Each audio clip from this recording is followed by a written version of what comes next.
Right. So today Came we're music. really diving deep, Tea. yeah, into a fascinating guy, Yeah, Machine Gun Kelly. sure. And, most people know him as MGK, Right. but his real name's Colson Baker. Mm-hmm. And we've got some really interesting excerpts from a recent article that just came out about him. Yeah, I think people are going to be surprised by some of this stuff. I think so, too. Huh? I mean, do you think you know a celebrity and then something like this comes out? You're like, wow. Exactly. Like, for example, did you know that he was actually abandoned by his mother Oh, wow. when he was just 9 years old? 9 years old? Yeah. That's got to be rough. I mean, can you imagine? I mean, that just seems, Formative. Yeah. That's like a crucial yeah. age, you know? Yeah, just trying to, you know, Figure out who you are. develop as a person. Yeah. And then to have that happen.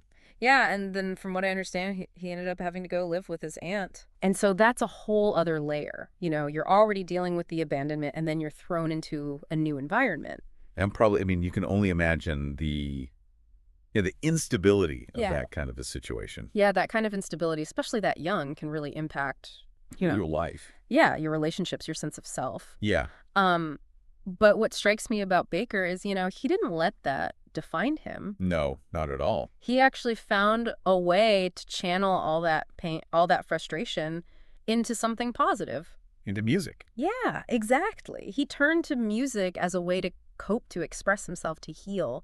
And I think that's really powerful, It is. Music and art in general can be incredibly therapeutic. Oh, for sure. It gives you an outlet to process your emotions, to work through trauma, and to ultimately find some sense of meaning and purpose. And I think that's what's so interesting about his lyrics when you look at them through this lens. Yeah. It's like you said, it's not just some generic teenage angst. Yeah. It's like real pain. It's authentic. Yeah. And that's what resonates with people. Exactly. It's raw. It's honest. And I think that's what draws people to his music. But even with music as this positive force in his life, there were still some bumps in the road, Well, yeah, I mean, He's had his share of trouble. he had some run-ins with the law when he was just 14. Yeah. Pretty young. Yeah. That's a tough age, Yeah. You're still figuring things out, making mistakes, pushing boundaries, and sometimes you cross the line. Yeah.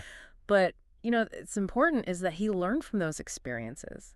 He had to face the consequences of his actions and make a choice. Is this who I want to be, or am I going to change my path? It's that crossroads, right? Exactly. Where you can either let your past define you, Mhm. or you can use it as fuel to propel yourself forward. Yeah. And it seems like Baker chose the latter, Oh, for sure. He decided to turn things around, and that's when music really took center stage. Well, and you can't talk about his music without mentioning his big break, Oh, yeah, the Apollo Theater. winning that talent show. I mean, Legendary. talk about a proving ground. It's like the holy grail for so many artists, And to win there, It's a validation of your talent, totally. a sign that you've arrived. It's like a statement. Yeah, like he was saying to the world, hey, I'm Colson Baker, and I'm here to stay. Yeah. And from there, his career just exploded. He's definitely not afraid to take risks and experiment with different sounds, That's for sure. I mean, Right. look at his transition from rap to pop punk. Yeah, I mean, some people thought that was just a gimmick. Right. Some people are skeptical. But when you look at it in the context of his whole journey, it kind of makes sense. He does. He's always been about pushing boundaries, defying expectations, and that's reflected in his music. He's not afraid to evolve as an artist, to try new things. And I think that's what keeps his music fresh and exciting. Absolutely. Right. But even with all the success, the fame, Yeah. the fortune, The accolades. there's still this other side to him that he's been really open about. His mental health struggles. Yeah. It's something he's talked about candidly. And I think that's incredibly important. Yeah. Because it shows that, fame and fortune don't automatically equal happiness. It's a good reminder that everyone is fighting their own battles Exactly. behind the scenes, Behind the persona. and his willingness to talk about it. Yeah. Mm. It's refreshing. It is. And it helps to destigmatize mental health. Absolutely. It encourages open and honest conversations about what we're all going through. It's about connecting on a human level, Yeah. stripping away the facade Right. and just being real. I think that's what resonates with people the most. Seeing someone in the spotlight, acknowledging their vulnerability. Yeah. It makes his music, his story, all the more powerful. Yeah. So we have this guy, right, who started out, with a really tough childhood, Yeah. had some, struggles early on, For sure. but found solace in music. Found his voice. Yeah. And turned his pain into art. And then became this global phenomenon. Yeah. I mean, what a journey. What a story. And it makes you think, How does knowing all this change the way you see his music? Yeah, does it give it a new depth for you? Does it make you appreciate his artistry even more?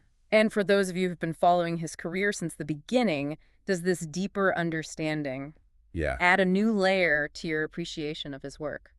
I think that's what these deep dives are all about. I think so too. Peeling back the layers and, getting to know the person behind the persona. Absolutely. So keep exploring, keep questioning, and see where the journey takes you. That's the beauty of it. Yeah. Thanks for joining us today. Thanks for having me. And we'll catch you on the next East Dive.